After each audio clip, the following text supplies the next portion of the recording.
lost on the way here as I was maybe, but good morning, everybody. Thanks for being here. It's a beautiful Tuesday morning.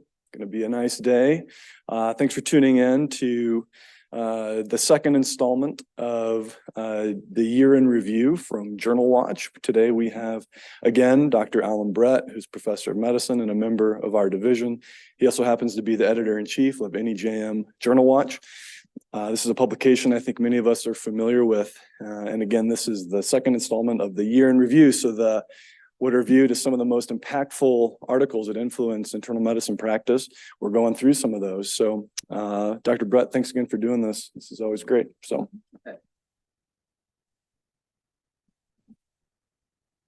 All right, we'll plunge right into it just with my brief sort of 30-second overview in case there's somebody that hasn't been with me last year or last week. And basically in our general medicine version of Journal Watch, every end of year we do this year in review where we look at all of our content and we pick out usually 10 to 15 topics that seem to be particularly good and relevant for general internal medicine. And you can read there the criteria, which I went through in some detail last year. So I think let's go right into the content this year. Last week we did the 5 on the left side of the screen.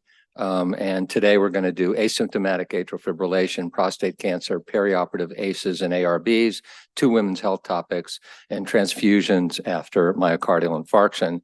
And again, we will stop for a few minutes for like 2 or 3 comments or questions between each one, rather than saving it all for the end. Okay, let's get going. Subclinical or asymptomatic atrial fibrillation. The question that underlies this is this topic is, should we anticoagulate patients with asymptomatic atrial fibrillation, which are being more frequently identified in various ways in practice.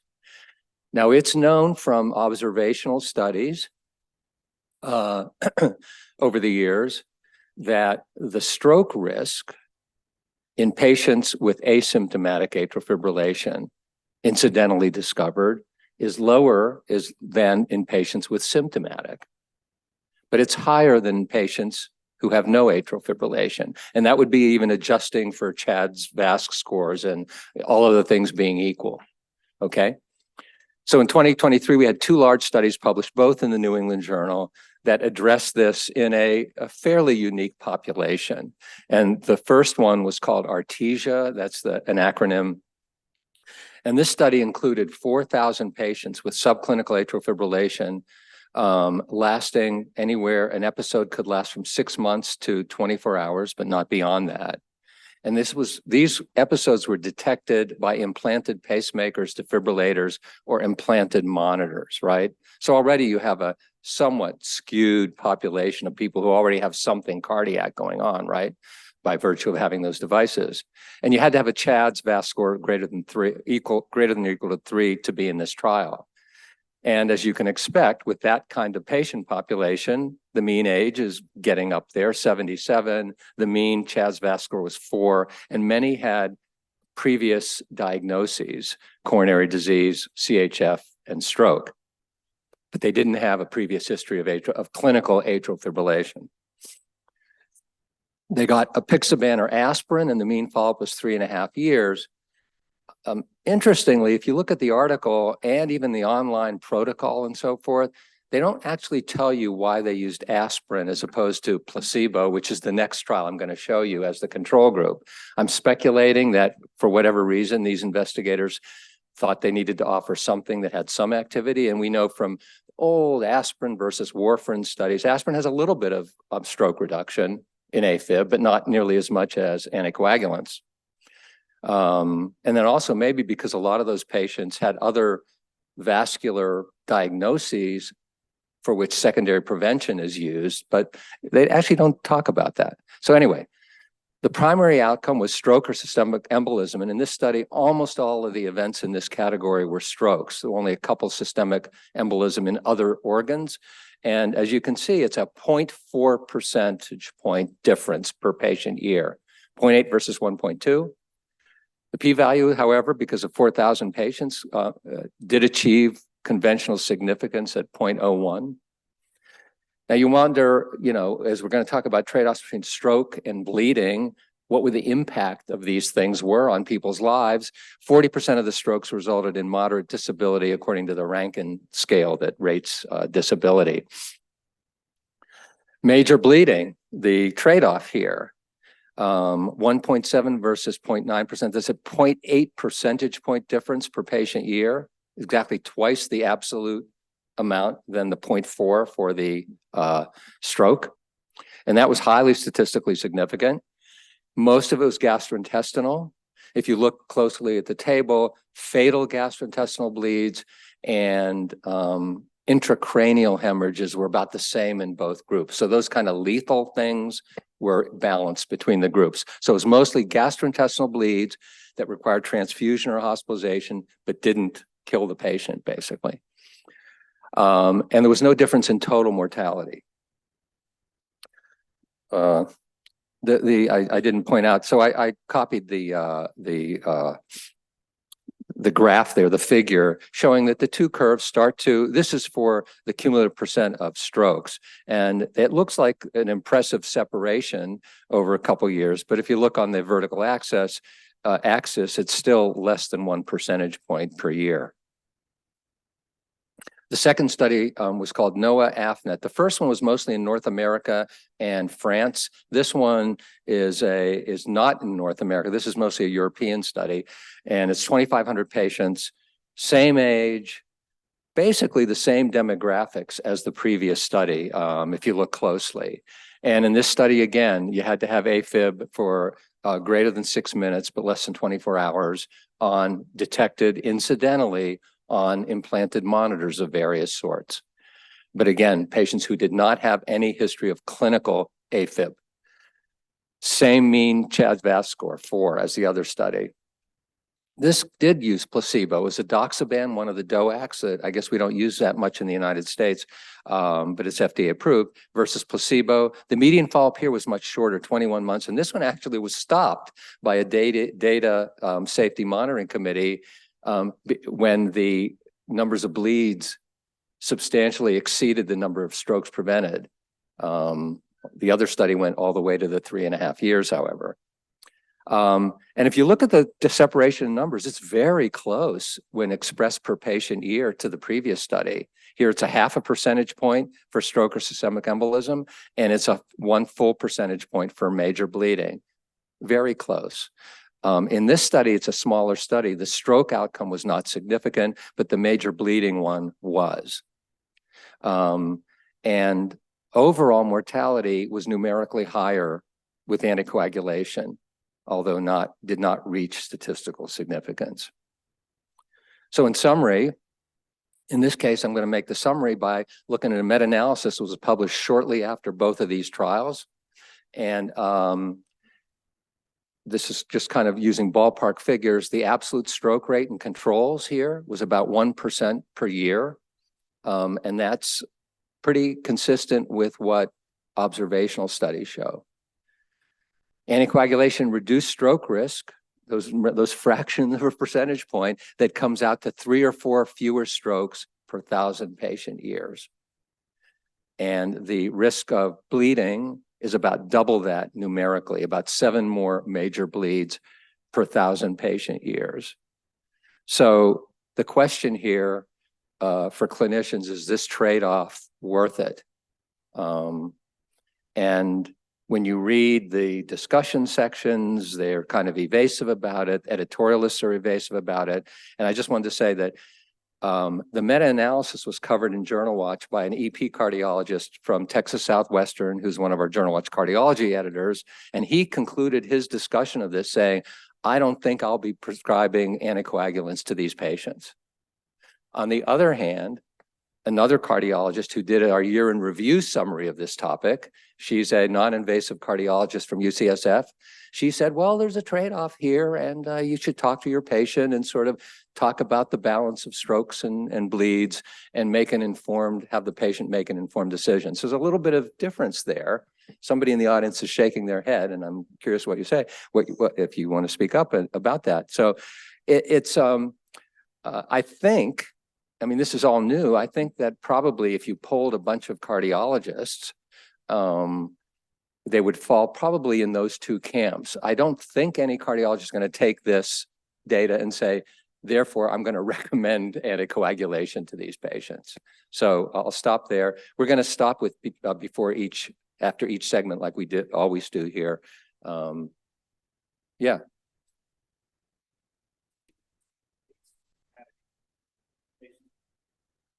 They interrogated these at period, and they interrogated the pacemakers, the defibrillators, and then they collected these groups of patients.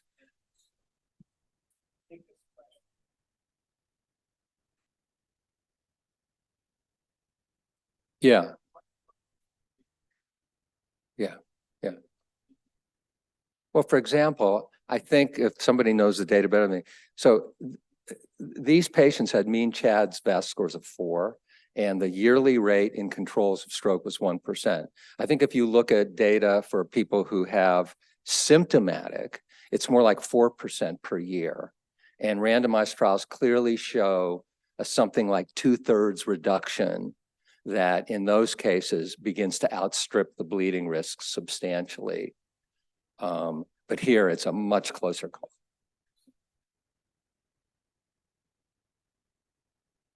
What's the difference?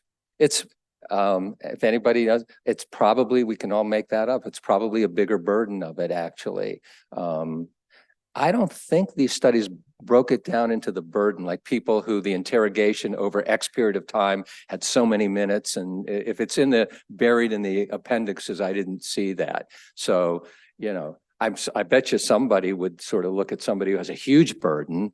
And even though the patient says they're asymptomatic, say, well, in this patient, maybe I'll do it. Maybe a cardiologist would interpret it that way. Yeah.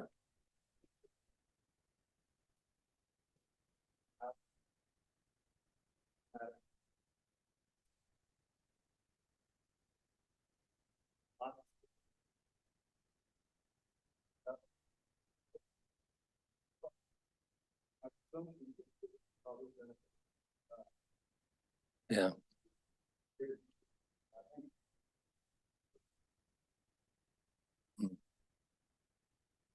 People tuning in remotely here, is the mic, does that pick up? Yeah, the question was maybe there's an analogy, you know, symptomatic, asymptomatic, you know, what is it magical about being symptomatic? It's got to be in part the burden, I think what Mark said. And then there may be something else sort of interestingly about in a person whose AFib leads to hemodynamic changes that lead to symptoms is different from the person who doesn't have such hemodynamic changes that cause symptoms. Yeah, Steve. I'm wondering, so your editorials on these studies or cardiologists, they comment at all on patients with symptomatic if they're not them, would they treat all those patients with aspirin? I did not see that. I was looking for that. Because back in the old days, for us older people, when all the studies were starting, you know, the warfarin and aspirin, you know, warfarin was a difficult thing to use. It still is in many respects. And for people with, and the CHADS 2 VASC didn't even exist back then, but I remember earlier in my career saying, well, you know, I don't want to put this patient on warfarin. I don't know. And we'd use aspirin because, like I said, the first trials, no treatment versus aspirin versus warfarin. As I recall, warfarin reduced the stroke rate by about 2/3 and aspirin by about like 25% or 1/3. It was not, it was a minority, but it, you know, so, you know, maybe you should do that actually, you know, given this balance here. There was no control group in the first, there was no untreated control group. The first group had aspirin or apixaban. So one more and then we'll move on. Yeah.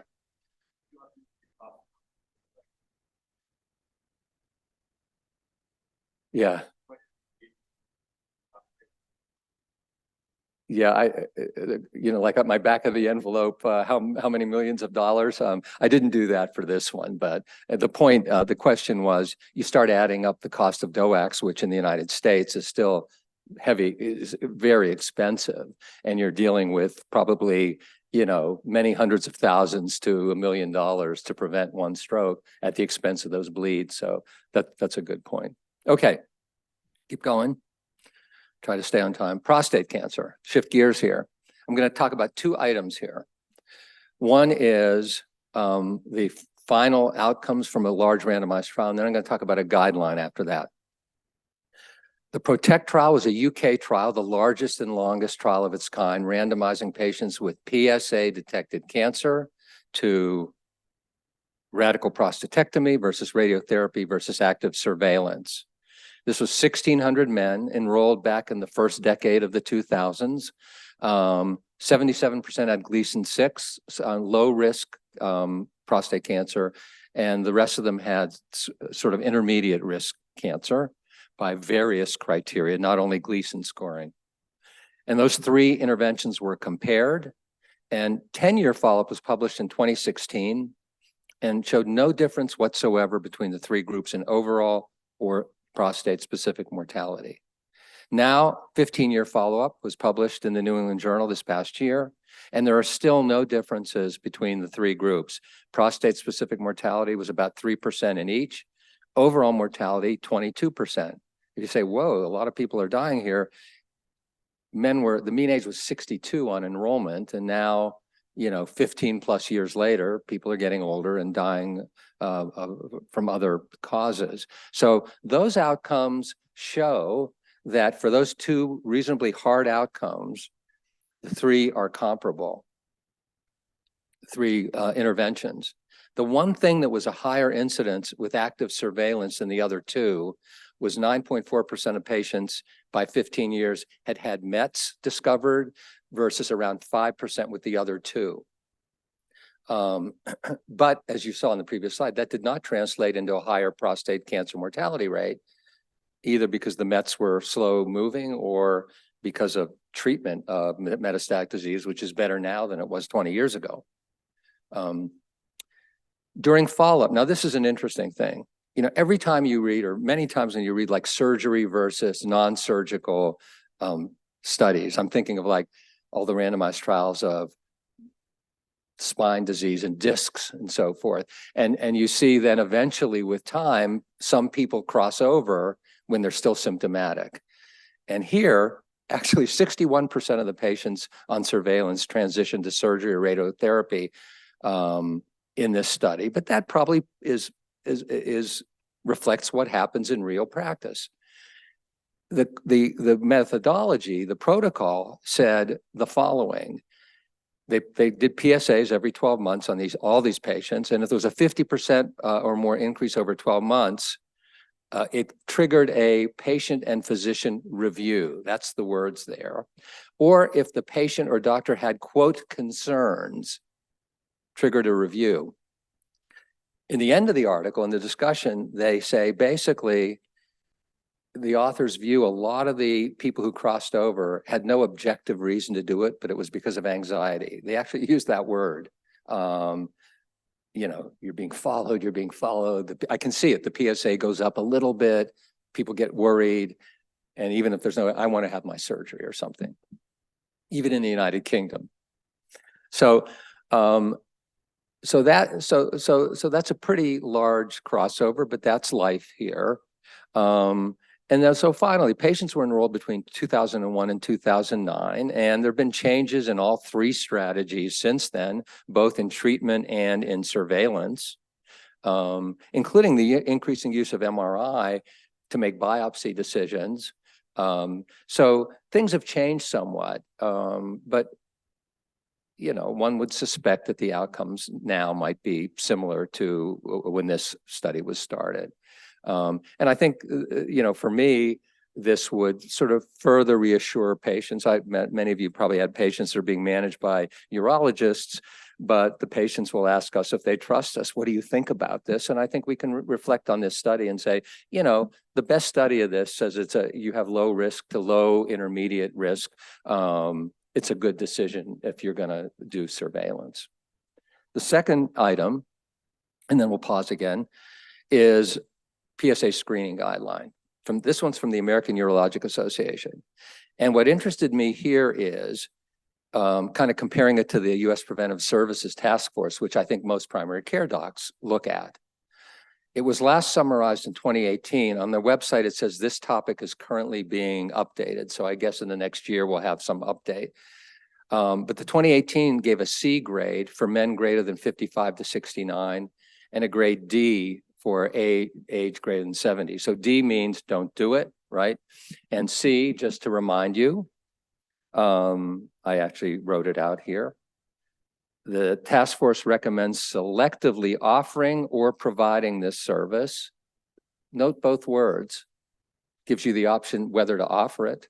And then if you do offer it, whether to provide it to individual patients based on professional judgment and patient preferences. There's at least moderate certainty that the net benefit is small. That's their definition of the C. So it's kind of one of these toss-up categories.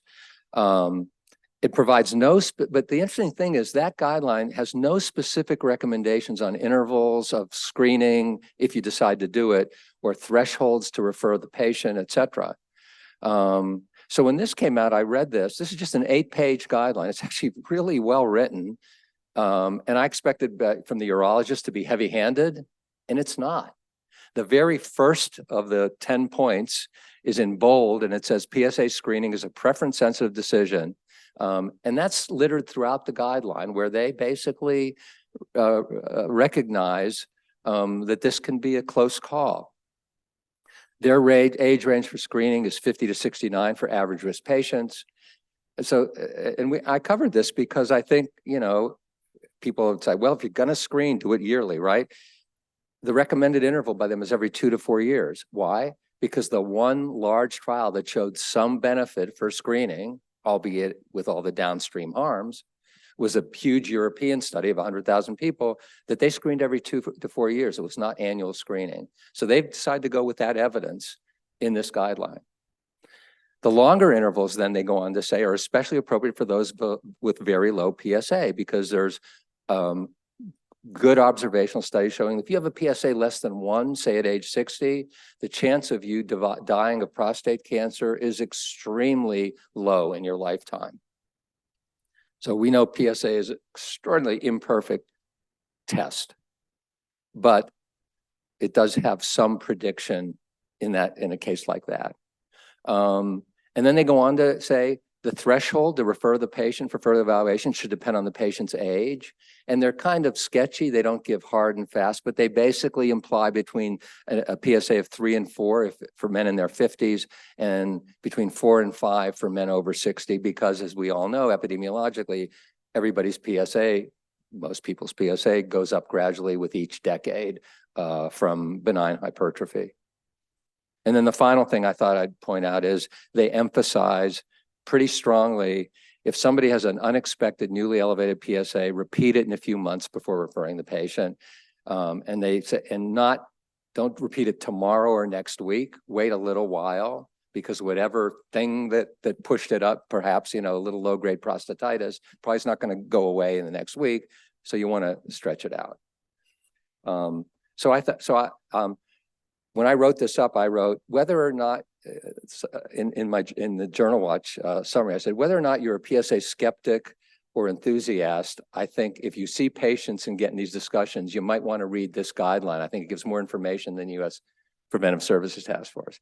I happen to be a skeptic, and we won't go into my reasoning, but I think it's a good read if you do this in your practice. So what time is it? Okay, I think we can, Rita and Rob.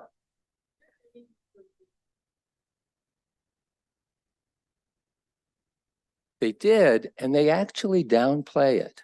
I thought that's like a big deal because urologists often get that. And they basically, I can't remember the quotes, but they have a paragraph and they have a table with all these other things, the percent free PSA and some other ones that I never heard of. And they say, well, you could use these as adjuncts to make your decision, but it's probably because the data are fuzzy about how much it actually leads to better outcomes. They mention it in passing, that it's like a couple sentences and there's a whole half page with all the tests.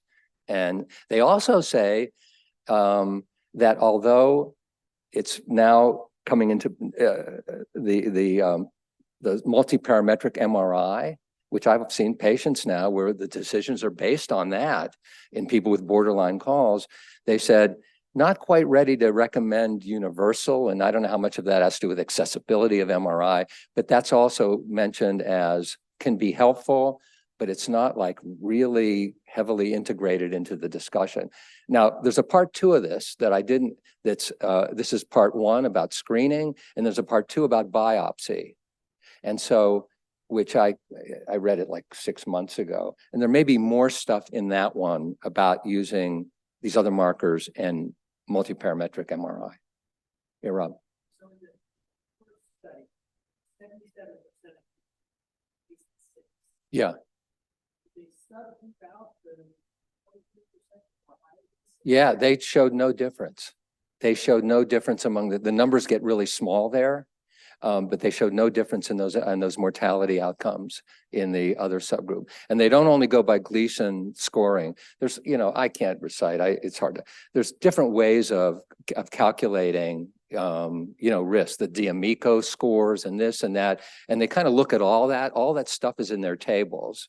But the final thing is that they couldn't detect any statistically significant difference in prostate mortality in the other 23%. And I didn't put this in here.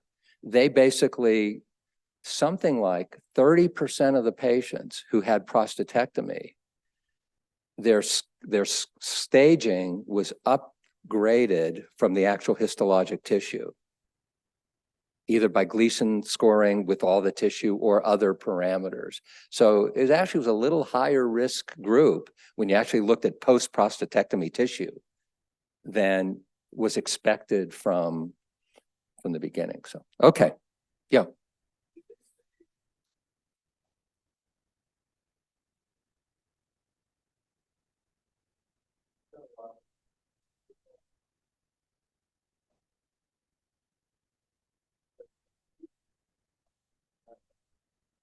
I think I think the European trial started 50, but then they subgroup analyses, I think 55 to 69 screening in that group was the one that was most associated with the small benefit, I think. No, they don't. They just say we recommend 50 to 69. And they quote the European study frequently in it. So it probably has something to do with that. Okay, I think we should move on. I mean, each of these, we could probably spend 15 minutes more talking about them. So,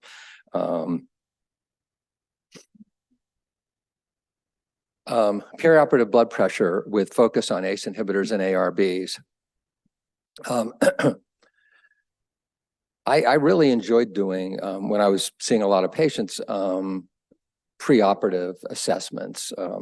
And I think this is a topic both for hospitalists and who are doing pre-op assessments in hospitalized patients and primary care docs where the patient comes in and say, clear me for surgery, that term. But, and I have been aware for a number of years that the anesthesiologist, unknown to me until, I don't know, 10 years ago, are concerned from a small literature in the anesthesiology literature says that ACE inhibitors and ARBs in particular predispose to intraoperative hypotension. It's small anesthesiology studies compared to other blood pressure drugs.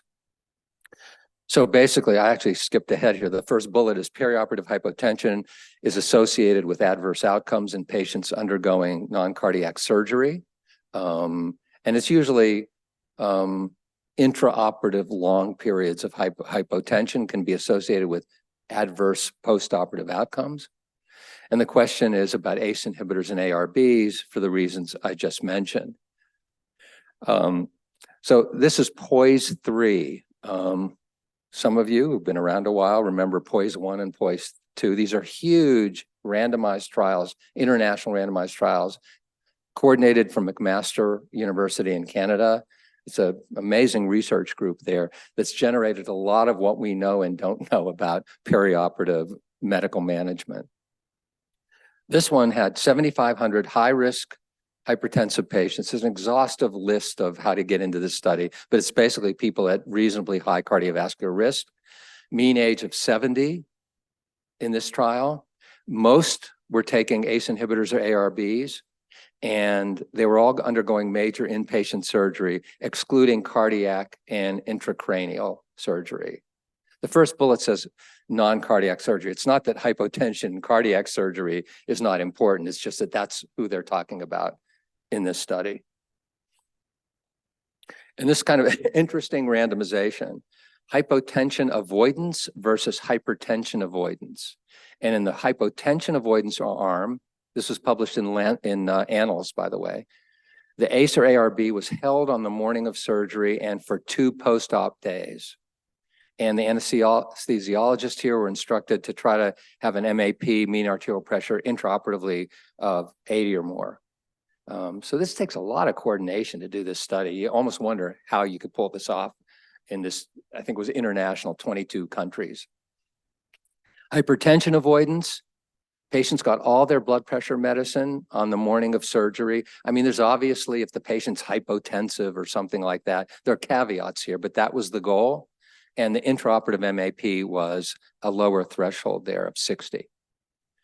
Now, the primary this is a really important part of this one. The primary outcome is a 30-day composite of those things that you see there.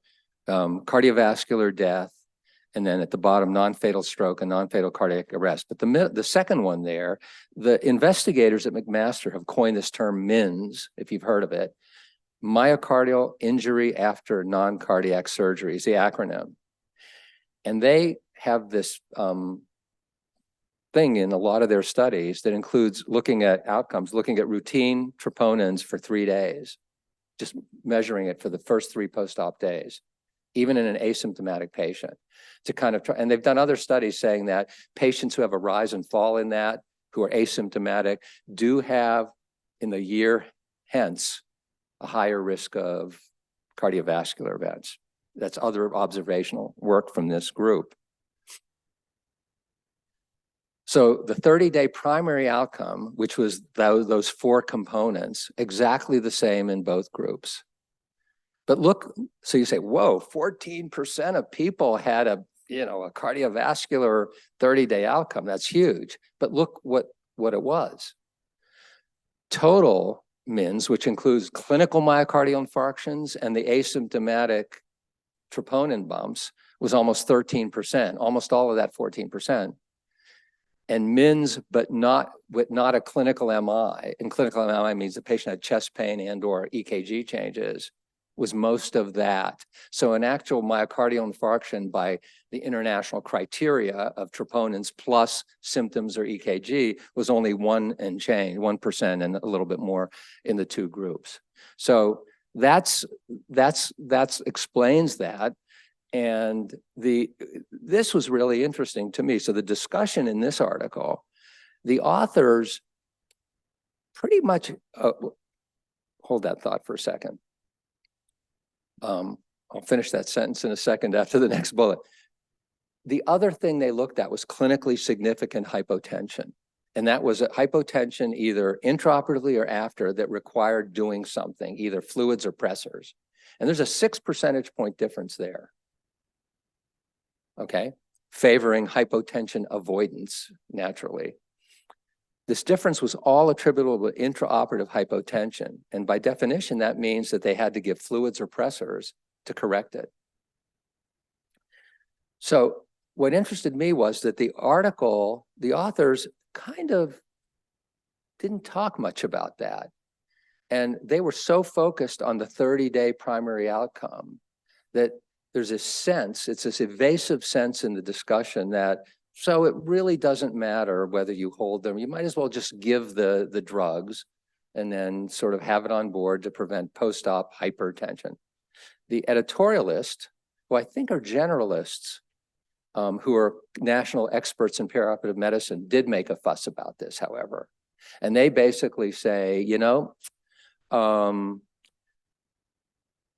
even though it didn't translate into 30-day, the primary outcome difference, we'd like to sort of on principle avoid intraoperative hypotension, and maybe there's some, other results of that were not measured here. And then, so they recommend a more nuanced approach. And for years, I don't know what other people have done here. After I became aware of this ACE and ARB thing, I just made up my own practice where I would, if a patient was on an ACE and ARB and they came to me and said, I'm having so-and-so surgery, clear me for surgery. If the patient had difficult to control hypertension and would run on the high side most of the time, or it was being used to control heart failure, I would say, go ahead and continue it. When I'd write down, continue this, but omit this the morning after surgery. But if it's a patient who had ridiculously well-controlled, they'd always come in 100/70 or something like that, I would hold it. And I can't give you an exact line. So Dan Dressler, one of our hospital editors at Emory, wrote this up, and he basically queried several anesthesiologists at Emory that he knew. And kind of gratifyingly, they basically said they would look at this sort of the same way that, I had looked at it, to make that decision based on how much the ACE and ARB seemed to be needed, prior to surgery. So that's where I'll have to leave it. I think, we have data. There's probably never going to be any better data than this. And I think that the editorialists, Dan's anesthesiology friends, and just sort of common sense, that maybe the way I've done this in my practice, it maybe is an okay way to do it. Comments, questions? Said that this likely, those patients who actually had they quantify, for example, how many of them needed 500 of almost daily, how many needed prolonged pressors and going to ICU.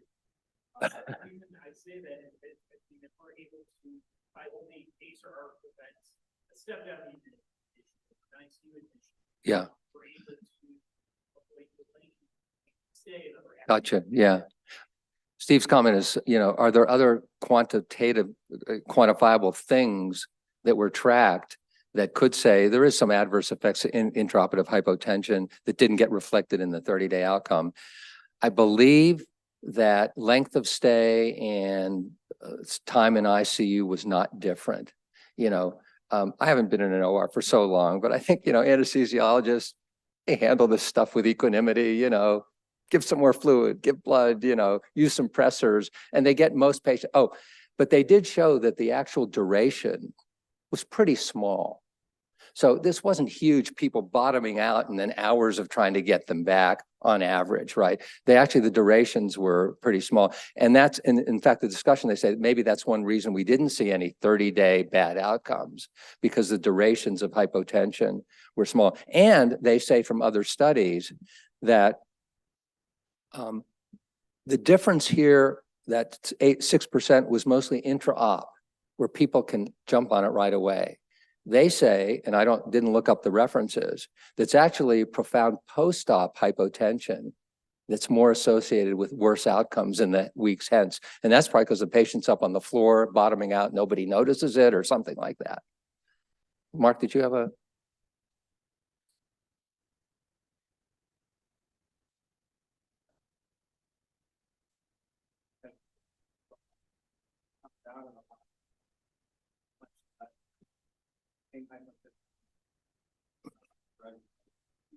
Sometimes after 2 months, and then sometimes between 6 weeks and 6 months, and gradually sort of after.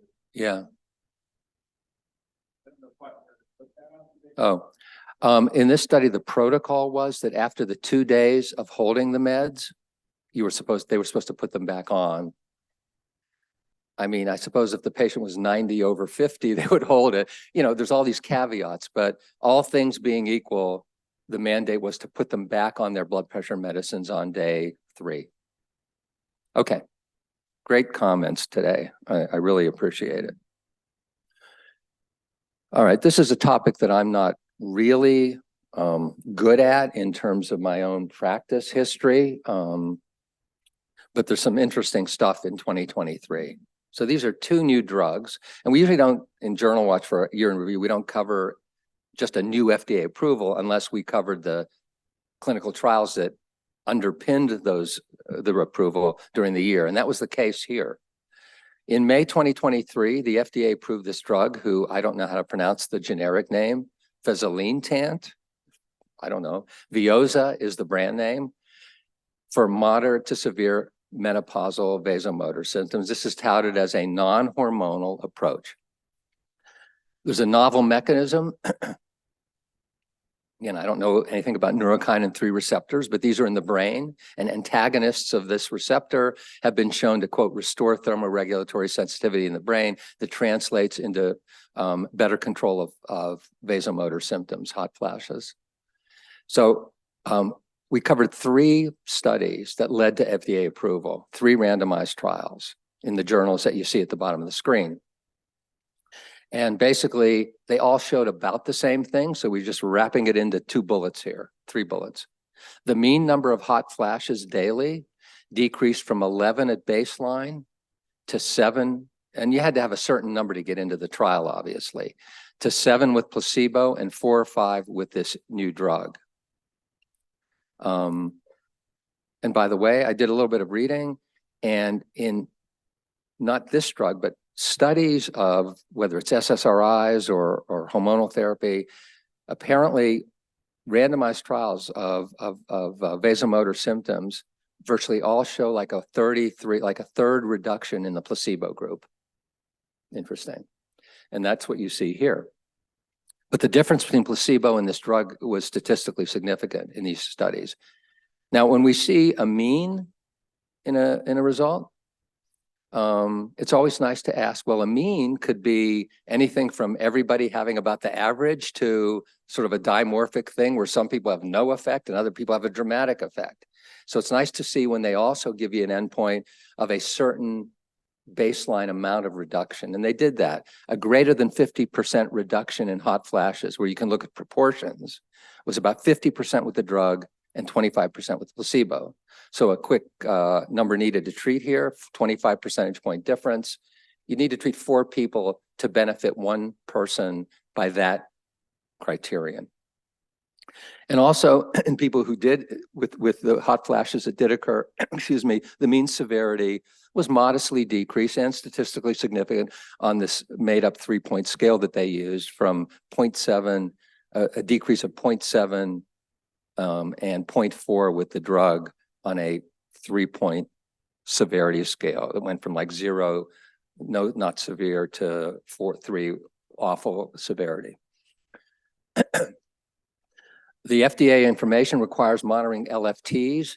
There weren't it's interesting, in the randomized trials, there was really no difference in LFT bumps, but I think in phase 2 and other trials, there was some concern about increasing LFTs in some patients. So you're supposed to do it every 3 months. Heavily advertised. I watch almost no TV, but most evenings we actually watch before dinner the NBC nightly news. The ads are almost all drug ads now. And twice last week, this ad was on. There's music and they say, this is hot flashes, and they show some suffering women. And then it changes, the music becomes more upbeat. This is a not flash. People have their hot flashes cured by Veoza, okay? And it's all, I mean, it's, I've been seeing it for months now on network primetime ads, TV. List price, so here we go again with the prices, $550 a month.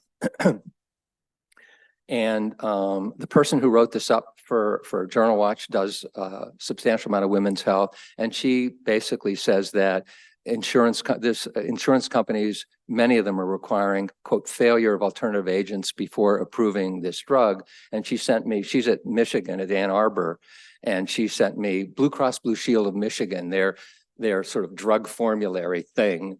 And for Veoza here, the clinician must attest that symptoms are moderate to severe, whatever that means. It didn't define it on the sheets you sent me. And quote, the patient must have had trial and failure, contraindication, or intolerance to one preferred or generic medication for vasomotor symptoms. The sheet that she showed me didn't have what those are. I guess it's hormonal therapy and maybe SSRIs, which are, one of them's FDA approved for treating this. So I'm going to show you the second one, then we'll stop again. The other one is zuranolone for postpartum depression. This drug was approved in August 2023, and there's the brand name, Zurzuvae. This is an oral analog of a progesterone metabolite that declines precipitously immediately postpartum. And there is evidence from basic science studies that that precipitous decline may have something to do with potentiating risk for depression. There is one drug already on the market called brexanolone, which, I mean, I didn't know this until we covered this. It's an IV medication that is FDA approved, can only be used with very restricted criteria. You hospitalize the patient, it's a 60-hour IV infusion. So the two trials that led to FDA approval, you had to have your onset of depression within 4 weeks postpartum. Although you could be in the trial, if you had, you could be in the trial as much as 6 months postpartum, but the depression for which you were being seen had to have started within the first month after delivery. This is one, and the reason that this got so much publicity is that this is 1 tab daily for 14 days and it works real fast, unlike SSRIs, it can take weeks to months.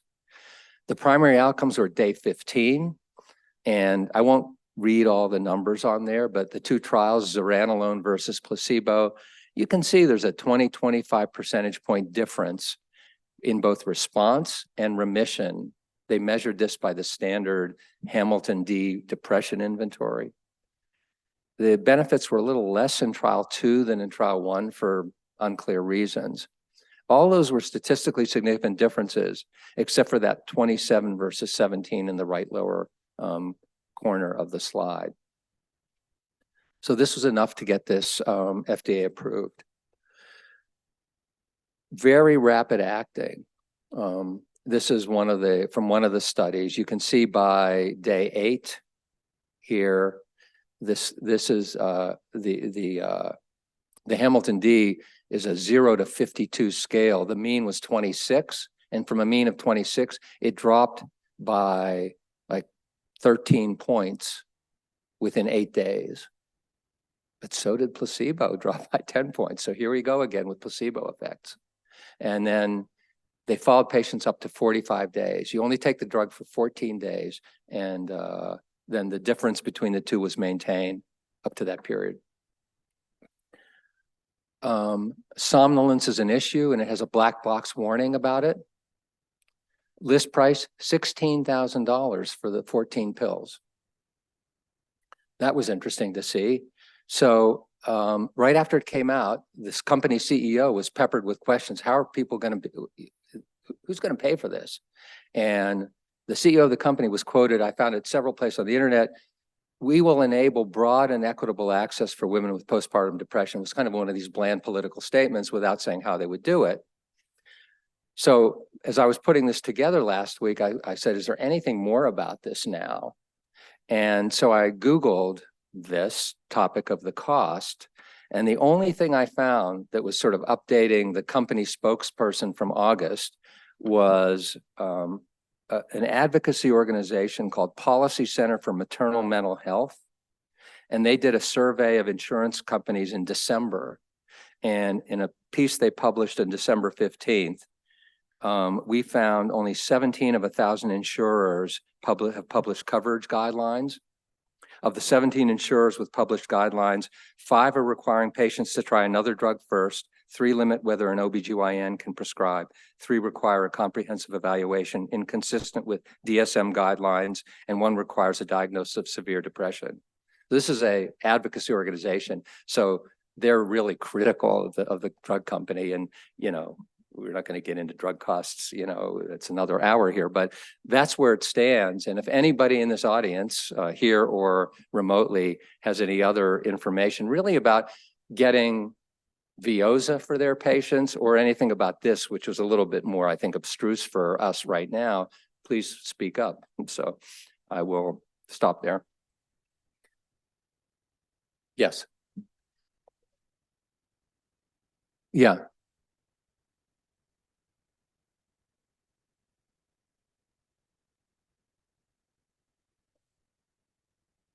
Yeah.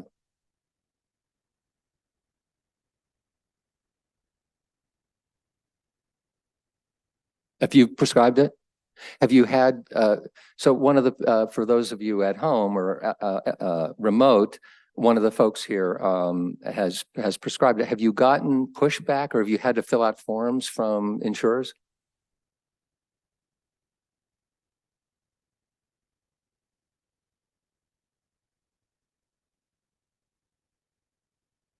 Mm-hmm.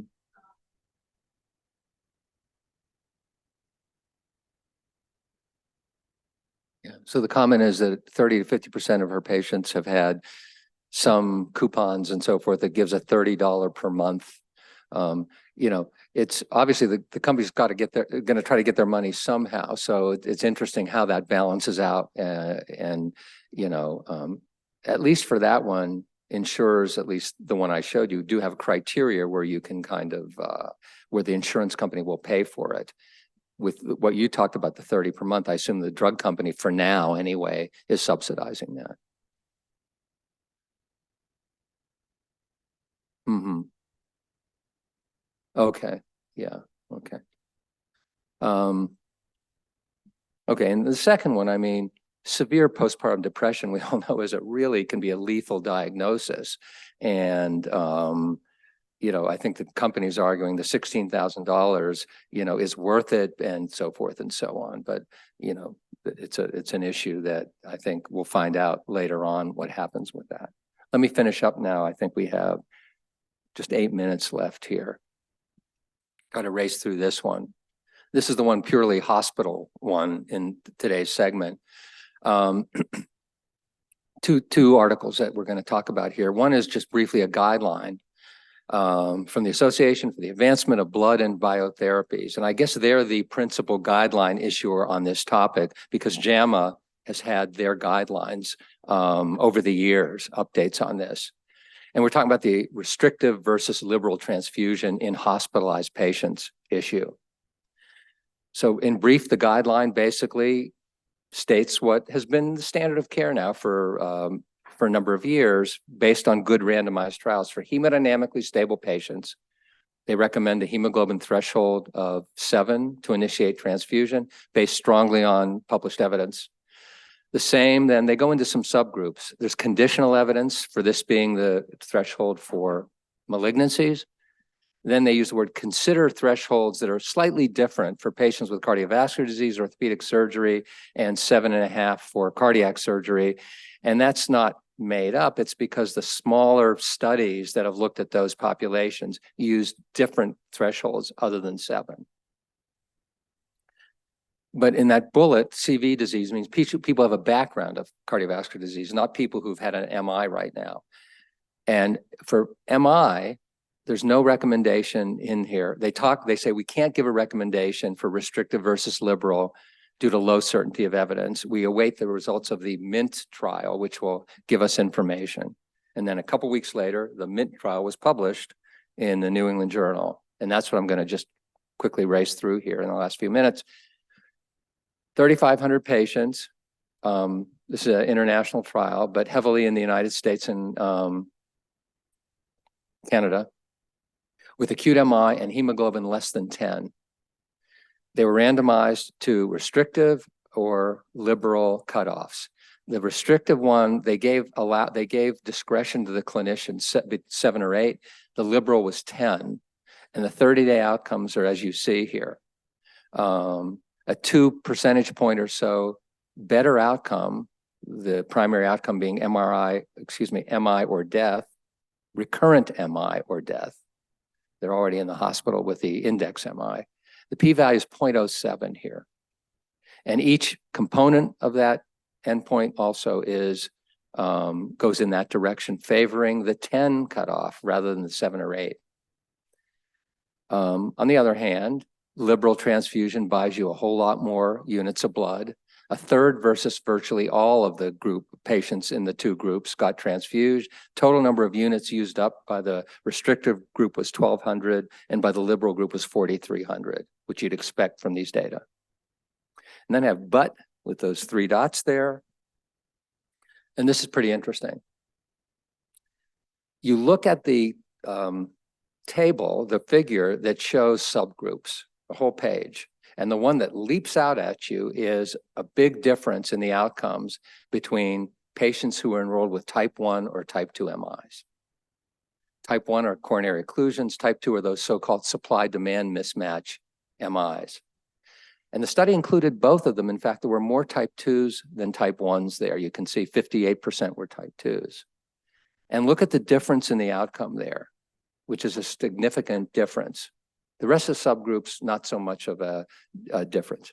About a 5 percentage point, 4 or 5 percentage point difference with type 1s and virtually no difference with type 2s.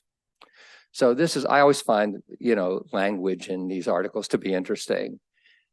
The authors kind of fump around, and at the end, there's some benefit to a liberal strategy. Remember that p-value was 0.07, but quote, more studies are needed. Is there ever going to be another 3,500 patient study of this? Doubtful, I would say. Maybe I'm wrong. But the editorialists here, they really kind of basically come out with some strong statements. And there's a direct quote.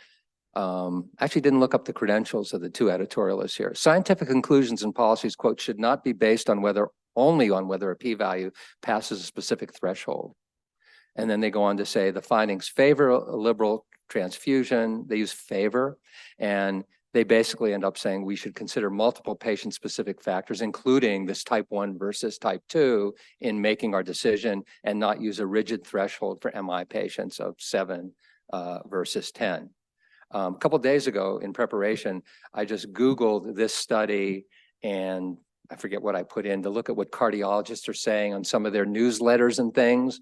And it seems that the cardiology community is sort of looking at this the way the editorialists are. Don't be too rigid, individualize it. And particularly for people with type 1 coronary occlusive MIs, we should use this as a reason to transfuse them if they go below 10. What time is it now? 8:57. So any comments on this? It's just interesting to read how people interpret statistics. And I didn't understand, Brandon probably would understand better than I would. When you look at it, they did several different kinds of analyses, and I didn't statistically understand all of them. One of them, the lower part of the confidence interval is right on 1. And then one, it's like 0.99, and one is a little bit higher. And they're different statistical things they did. But the one that they've trumpeted out and is in the abstract is the one that has the p-value of 0.07. Yeah. I think you don't know if it's type 1 or type 2, so you get like a coronary angiography. So it's sort of like because these people right when they came in, they got an MI, people got blood. That's a good question. Sometimes the simplest questions are the most profound here. The question is, when did the patient get transfused? I mean, all it said, if I read it correctly, is that if you were randomized to the liberal group, almost by definition, 100% should have gotten them because you didn't get in the study unless you were 10 or less. But the reason it's 95 is probably on our repeat CBC, it was higher or something like that, I would guess. But yes, you had the threshold, and that the moment you were below, you were supposed to get the blood, depending on the two.